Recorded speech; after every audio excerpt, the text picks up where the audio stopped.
नमस्कार, मी दीपक गागरे, टाटा धान्य सीडचा अहिल्यानगर जिल्ह्याचा प्रतिनिधी। आज आपण आलोय बाजरीच्या क्षेत्रावरती। तर आपण शेतकऱ्यांचा परिचय घेऊ। आपलं नाव? महेश पांडव कोलते, गाव? राणा निडुंगे, तालुका पाथर्डी, जिल्हा अहमदनगर। तर आपण आपल्या ह्या क्षेत्रामध्ये कोणत्या कंपनीची आणि कोणता वाण केला आहे तुम्ही? टाटा कंपनीची 739 नंबरची बाजरी केली तुम्ही।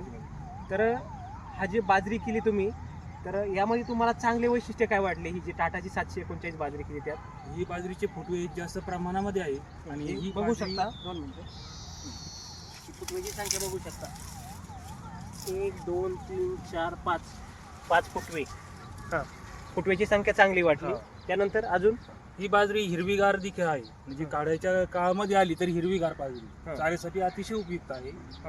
म्हणजे काढणीला आली तरी पण हिरवीगार बाजरी आहे। आणि या बाजरीचं वैशिष्ट्य असं आहे की बाजरीचं कणीस अतिशय कडक आहे। म्हणजे घट्ट कणीस आहे। हा, तुम्ही घट्ट कणीस आहे. बघू शकता।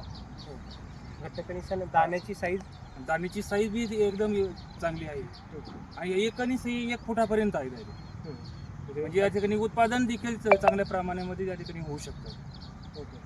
अजून दुसरे काही वैशिष्ट्य तुम्हाला अजून म्हणजे काढणीपर्यंत चारा तुम्ही म्हणताय हिरवागार राहतो, हा. फुटवेची संख्या चांगली आहे, दाना पण चांगला आहे आणि घट्ट कणीस आहे, तर हा जो आपला टाटा कंपनीचा 739 वाण आहे, हा बाकीच्या शेतकरी बांधवांना लावण्यासाठी तुम्ही काय सल्ला देऊ इच्छिता?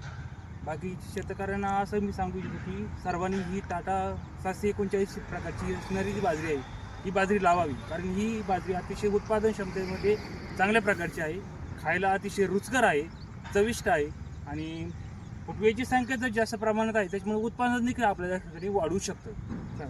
धन्यवाद।